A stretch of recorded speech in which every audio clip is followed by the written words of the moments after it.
Well, hello and welcome to Ponder by NorthernLife. We're having a conversation about the Word of the Lord as it was preached to us on Sunday and as we encounter it in our everyday lives. My name is Jack. I'm joined by Tristan, Jono and Ben. How are you guys going? Good, thank you. Very well. Yeah, great. Awesome. And today we are pondering Ben's sermon last night, which was about being a conduit of blessing. Ben, do you want to give us a quick recap of what that sermon was about? Yeah, sure thing. So we're in May Mission Month at NorthernLife, and what we're looking at this month is a series called Blessed to be a Blessing. Last week we looked at really that first word, the idea of that we are blessed, God's nature is to bless. And yesterday's sermon was on the second part, to be a blessing. So we looked at this idea that God's heart, and indeed God's plan throughout all of Scripture, is that he would bless the one in order that they might bless the many. So we are invited to be people who are blessed by God in order to pass on that blessing. So we kind of looked at really quickly a theology of the entire Bible and the sense in which God blesses us to be a blessing.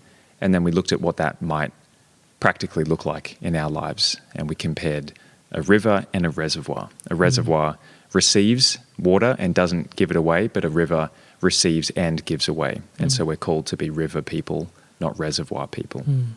That was good.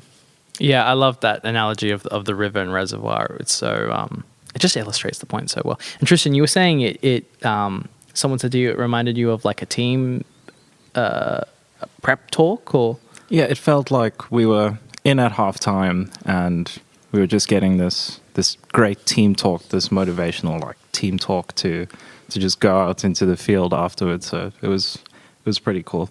yeah, it was awesome. So you use this model of theology, model, and practice for how we can implement anything, I guess, in the Bible. Could you sort of explain why it's important to have that sort of structure when we approach something like this? Yeah, sure. So that's John Wimber. I have to give full credit to him. Just this idea that for anything to be lived in our life off the pages of Scripture, you need a theology, model, and practice. You need to search the Scriptures and see what they actually say about this topic, about this subject, in order that we would be grounded in truth and we're not making it up ourselves. And then you need to apply that to a model and see what that would practically look like in your context. And then you need practice. So I think that's really important, because without a good theology, our practice and our model gets warped and is not likely to be successful.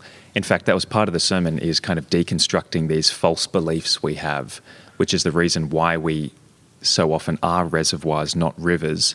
It's because kind of upstream, to continue the river metaphor, upstream we believe these false ideas about who God is, about who we are. We believe that there's not enough to go around, so I have to hoard. We believe that I've not been given much, so I won't give anything away. But when you correct those ideas with good theology, and then that informs the model of life that we live, then you get to the point of practice, and we can actually be a people who are a blessing to the world. I was thinking it will make more sense at the end of the series, I think, because the point of the practice is to prove that we're meant to be blessed to be a blessing that keeps getting blessed. That it's in the giving away. Like if you don't live through the practice of giving away the blessing and then being blessed, it doesn't reinforce the model. Yeah.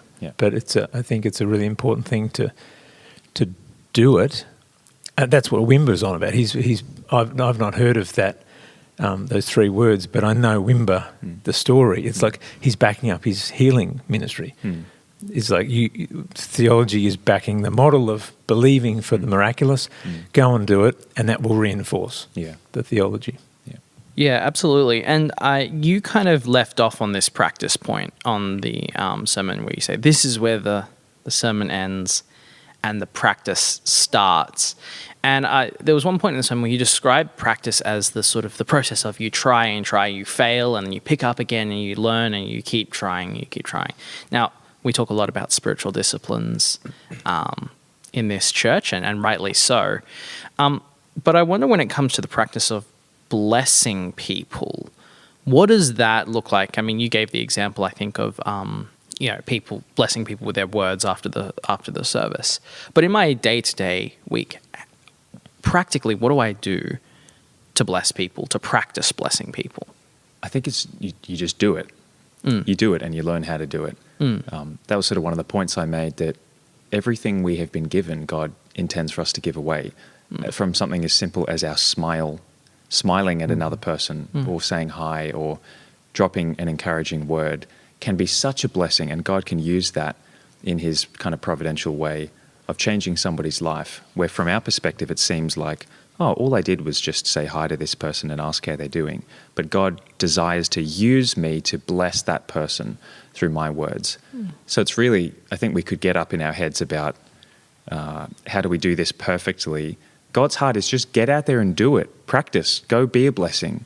Ask someone how they're doing.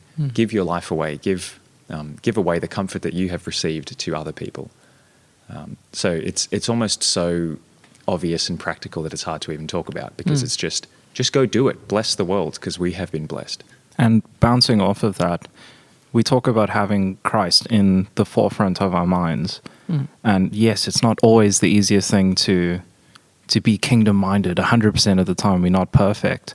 But I think a big factor of how we can live on a day-to-day as being a blessing to others is having a great understanding and a humble approach to God's grace. And I think once we get ourselves in the way and look into how we present ourselves and how we just make it all us-centered, like me-centered, I think once you have a good understanding of God's grace over you, it's exactly what you said. You just do it. And you just be a blessing to others. I think that's helpful. Like bouncing off that, this need we have to keep God before our minds, to know that there's no place that we go where the Spirit of God does not also go, because the Spirit of God lives in us. And so every conversation you find yourself in, God is in that conversation, because God is in you, and God desires to bless the other person. So I guess the fundamental kind of heart of the practice is being aware that God is with you right now, and God desires to use this conversation to bless another person. So having, I talked about one ear open to the Spirit of God and one ear open to the person in front of you, and trying to be a conduit of the blessing of God, trying to steward Christ in that moment. But it starts with this awareness of the presence of God with us at all times. And we're called to be agents of reconciliation, which is agents of what? Light, love, grace, encouragement. We're co-stewards of creation with Jesus. So we're doing what he would do. And you imagine Jesus is just serving people. He's taking up a towel. He's washing feet. He's just always that conduit of blessing, the light of the world. It's crazy, isn't it, that Matthew 5, Jesus says, you are the light of the world. I don't think you could get much better than that picture. The light brings light into the darkness through words and actions, through love. We are to love the world. How can we tell or know if we are failing to bless, or if we're failing to bless enough? Do you think there's a way of noticing that? I think we've talked about before, I know Tristan mentioned Tim Keller and his idea of think about yourself less, the true art of conversation in humility. And I think that's a check, it's always helpful to listen to your body. And it's like, what is your soul telling you about your affections? Are your affections mainly about yourself? Like, I'm just thinking about myself in this conversation. I think that's a check. So a person who is a conduit of blessing is just aware they're thinking about the other person, because they've given a whole ear to the other person. They're wanting to know the story so they can be that blessing. So I think it's listening to your own heart and soul. I was talking to Ian last night. This is a shout out to Ian if he's listening. He had this great point that we want to be conduits of blessing as like a pipe, this image of a pipe that goes straight from God to the other person. But sometimes our pipe, metaphorically, gets kind of cloggy and a bit rusty, and it's not just purely clean blessing that flows through us. Because the reality is that we are broken and sinful, and we're kind of works in progress as the Lord does his gracious work in us. And so the blessing is not perfectly, purely, cleanly passed through us as a conduit, but it gets little flecks of brokenness and little gross stuff from inside the pipe, which passes on to the other person. That's a great fit. And so there is failure involved in our life of being a blessing to others, but there is also the grace of God that works even in broken people, like 2 Corinthians. Paul talks about God keeping his treasure in a jar of clay. God knows that we're broken, but that's the very vessel that he wants to put his glory in and that he wants to bless the world through. Even broken as we are, he's gracious enough to use us. I thought that was a great point from him. For sure. Absolutely. So Ben outlined we had this image of river and reservoir, as we've said, and you outlined what looks like to be a reservoir with emptiness, suffering, selfishness, waiting, and fear. Tristan, I'm going to direct this question to you. If we've seen the characteristics of a reservoir, what are the characteristics of a river? I think it's one that receives. So it's one that receives first the blessings of God. And what that looks like outwardly is having that freedom of self-forgetfulness. It's being open to conversation.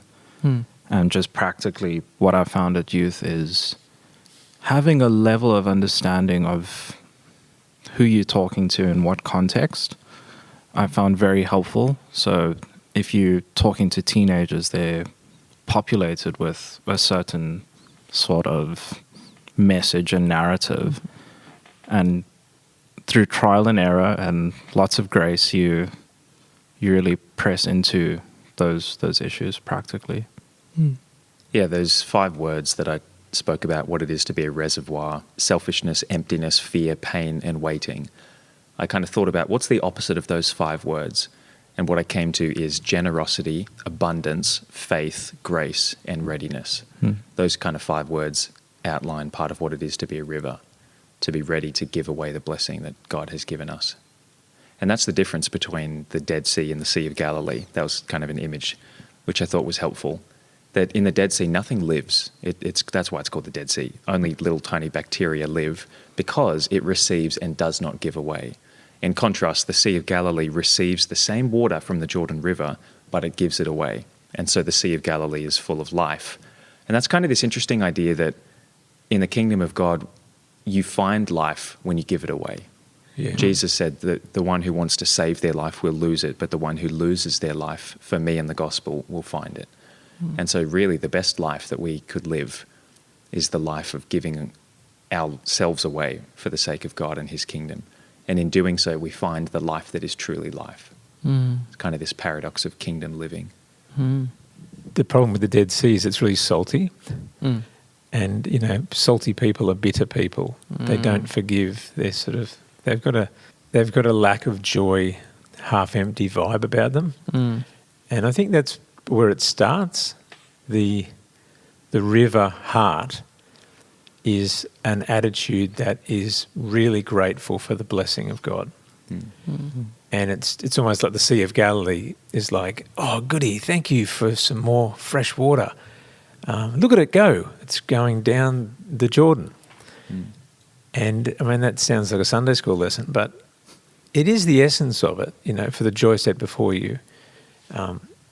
Jesus endured the cross, but I'm thinking of 1 Peter 1 where it says you are receiving the goal of your faith, the salvation of your souls, and you have a joy unspeakable. That's probably pretty linked, joy and blessing, just feeling the goodness of God and the favour of God pouring over your life. And the Dead Sea is salty. Jono, we in the service today, we looked at all the different missions we support as a church and all the different causes.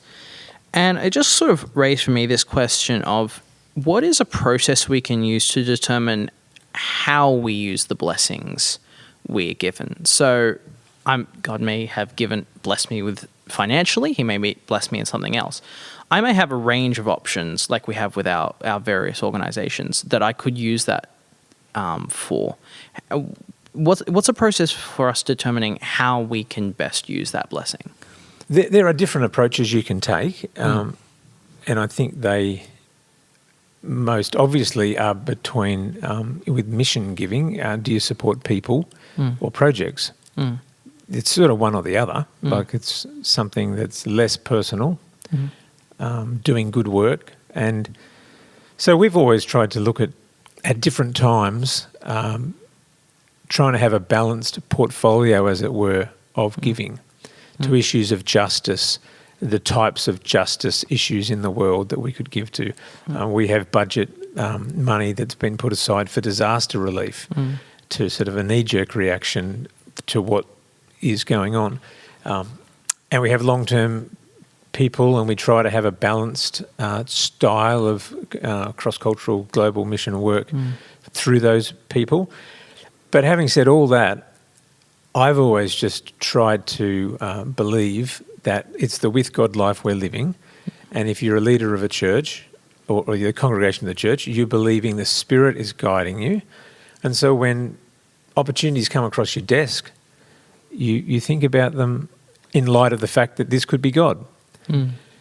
That's not to say we don't say no over the years to probably more things than we say yes to, but I think it's trusting the Holy Spirit is part of the process, and really trying to lean into a belief that we are guided by the Spirit.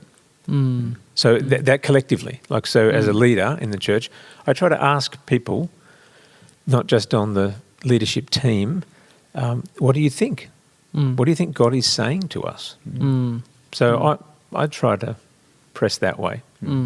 There's strategy for sure, that, written down on a page, like what makes sense. But it's also like, Lord, what are you saying? I've found it a helpful idea to think of church as like a managed fund. As an individual, I could survey all of the charities and not-for-profits in the world and decide who to give my money to. But when you give to a church, and this is part of our Thanksgiving offering in the month of May, you're giving to a group of wise and godly people who are stewarding that money for the sake of the gospel around the world. And that's why it was so encouraging yesterday, looking at all of our partners and mobilization and building projects around the world, that when you give to church, you are giving to all of these things, like a managed fund. So I don't necessarily have to do the work of surveying every single not-for-profit in the world. By giving to God's work in the local church, I'm contributing to gospel ministry on this street corner and to really significant justice and aid and poverty and disaster relief work around the world. Really encouraging. Yeah, and the key in the logistics of running that is we normally say no to most requests until our budget year comes around, which is October to September. And so we take all those things into consideration, all the options, and then we re-budget. So we just try to, I just mentioned that we do knee-jerk reactions to disaster relief, but that's a strategic thing that we've decided to do. But most of the time we just go, that's a great idea. We'll give it some prayerful thought at the one time in the year leading up to the new budget. And just thinking specifically about individuals and listeners and probably what they're thinking about how they bless people in their week. What about sort of, I guess, non-financial ways of blessing people?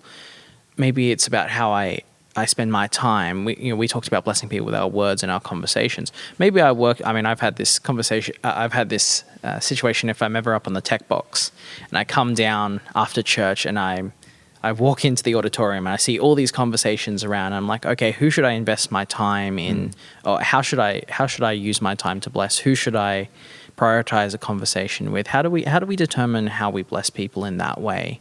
I think the main thing you have to do is make a choice. A lot of people struggle with choice. If you walk into a room, be intentional and make a choice about who you're going to talk to. That's the main thing. Once you make a choice, you find out if that was a good choice. And I think to answer the second part of your question, I think like when we think of mission and being in terms of how we can be a conduit of blessing, that looks like in the local church to serve. It's a call to serve. Like that's my view of it, because not every mission that you give to or your time is going to be some remote place in Africa. It starts at your local church on this corner.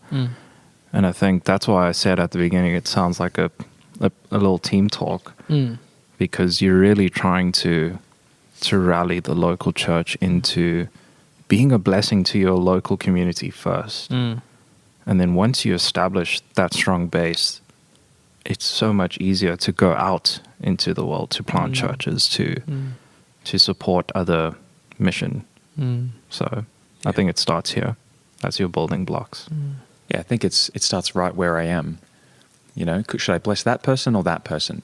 God says either one. Just bless people wherever you find yourself. And so that idea of making a choice is helpful. Just any place you find yourself, that is the place that God has put you. That is the place where the Spirit of God is right now, longing to bless the world through you. And so probably over-spiritualizing it and thinking God has a very narrow will for me in this room of conversations is unhelpful. In contrast, the idea that God has put an open field before me that I can run in and choose and bless people, that might be more helpful. Yeah, any choice is better than no choice when it comes to blessing. But I also think you could come back a step before making the choice. And I think of one of my heroes of the faith, my wife, Leanne. She often will be doing something like making a meal. It's quite a big task of making the meal, or whatever it is, like being down here yesterday for Mother's Day, on Saturday setting up the tables and doing all the shopping and making it all this stuff. But I've heard her often say, I've decided the type of person I want to be.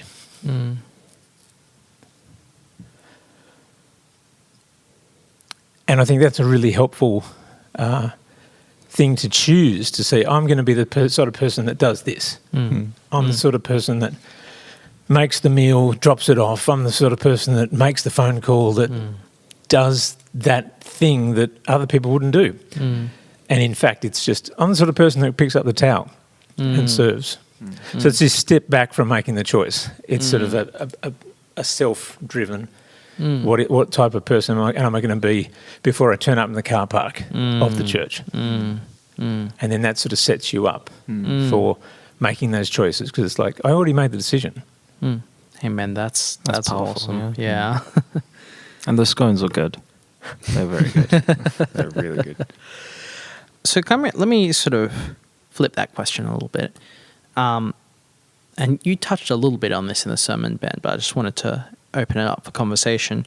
What about when we receive blessings that don't have an obvious way when we can bless someone else? You mentioned the idea of suffering, and you're like, oh, how can I suffer? But then you said, it can be a way which you can help other sufferers. But I think there are other categories where God's blessed us. Maybe he's given me a really awesome holiday, or I've been given a really cool gift, or something like that is enjoyable for me, but I can't see an obvious way in which I can bless other people. How would you respond to that? I think it produces a heart of praise and thankfulness at that point, because you receive whatever blessing that you have, and if it's not remotely obvious in how you can exercise it to be a blessing to someone else, I think it brings out a heart of thankfulness, because I think it's weary waters where if you can't discern if this is the right thing to do or not, I think, you should just have a heart of thankfulness. You're still being a blessing in thought. What you're describing, as you say it to me, is intimacy. Like, intimacy is all about being blessed, isn't it? But it's just like, it's an interesting way to think about blessing. Intimacy doesn't give it away sometimes. Intimacy stores it up and enjoys it, and that's okay. It's interesting. Paul says, I know a guy who had these crazy spiritual experiences. He's probably talking about himself. And he says, caught up in the third heaven or something, and he says, I'm not going to talk about that. Yeah. And it's like, I think the frame of intimacy is the perfect container for describing what you just said. Blessed without giving it away. But that's building you up in the most important connection, you and your Father in heaven. I think that's what Jesus did, didn't he? Like The parables. but he hung out with his dad, and we don't know what was stored up. He gave away a lot, but just One thing's about Mary actually also storing things up in her absolutely heart. Yeah. blessed. How would you call it? Blessed for the sake of intimacy. Blessed to know God. Because interestingly, that we talk about blessed to be a blessing, but really he's the end and not the means to an end. So there has to be an aspect of Christ and me is enough. If I was just by myself and I didn't have the opportunity to give anything away, I could still be fulfilled in knowing God. This is eternal life, to know him. And also, I mean, you talk about, Jono, the idea that God is an end unto himself. In some ways, when we act as a river and when we do have the opportunity to bless others, we're working towards that end, to his end. Yes. Right? Yeah, and for sure. hopefully enabling him at some point to be intimate with them as well. Yep. And so there's a sense where we are blessed and he is blessed just by the blessing he gives us. But then also we kind of get to share that blessing with others when we do have the opportunity to pass it on. Does that make sense at all? Yeah. Really comes back to the salt, doesn't it? What type of salt are you? Blessed to be salt, not salty. Yeah, there's that interesting part of the Gospels where Jesus says that if you give, a cup of water to the least of these, you're doing it to me. So when we bless the world, we are blessing God. I think sometimes we're tempted to recoil at the idea of blessing God, like, oh, what could we possibly give to God? But that is kind of how Jesus frames it, like that Matthew 25 image of if you bless another person, whatever you do for them, you do for God. All right. Well, I think it's time for our fun question to finish us off. So obviously it was Mother's Day last Sunday. So I thought I'd ask, what is a fun story or memory you guys have of your mum or a mum in your life or a spiritual mum? What comes to mind? Yeah, I'll start. I have a 6-month-old daughter, and so I've watched my wife become a mother this year. And it's been really just insane watching what a mother does up close. And I have a new appreciation for my mum and the love and sacrifice and the blessing that she was to me and my siblings. That's not a memory, it's just a comment. It's in praise of motherhood. Yeah. I think it's funny as I'm getting older, the more funny quirks that I'm getting from my mom that I'd never had when I was younger. It's like a newfound appreciation of tea, and it's listening to Andrea Bocelli, to Italian music, and it's sitting down and watching some UK dramedy type of thing. So yeah, as I'm getting older, I'm picking up all those things from mum. So thanks, mum. One thing I appreciate about my mum, who's gone home to glory now, is she was very prayerful, and she would come out with these statements that were really quite prophetic. I remember calling when we had our first child, Josiah, and calling mum and dad, and I was talking to mum and I said, we've had a boy, Josiah David Shanks. And the first thing she says, she ended up having 8 grandchildren, and she never said this to anyone else. She said, Dr. Josiah David Shanks. That has a really nice ring about it. And he's become a doctor, the only one out of the 8 kids that went down a medical path. But she had a number of times where she'd come out with something like that. But that was a cool little prophecy over his life. That's awesome. Like something Simeon would say at the temple. Yes. What about you, Jack? When I think of my mum, the things coming to mind are like these little sayings that she would impart to me, or that she used to just say around the house. Or, I mean, one of them pertinent for Mother's Day is she would always say when they're in the mud of the battlefield, they don't cry for their dads. The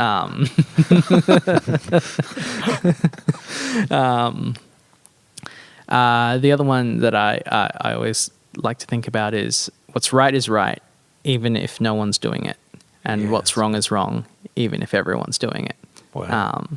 And that's something. There's a bunch of other little phrases. They're not all particularly like rhymey or witty, but they stuck with me. They're good. Your mum's a legend. I tend to agree. All right. Well, thank you for listening. Thank you guys for joining us on the pod this week. And I hope you all have a blessed week.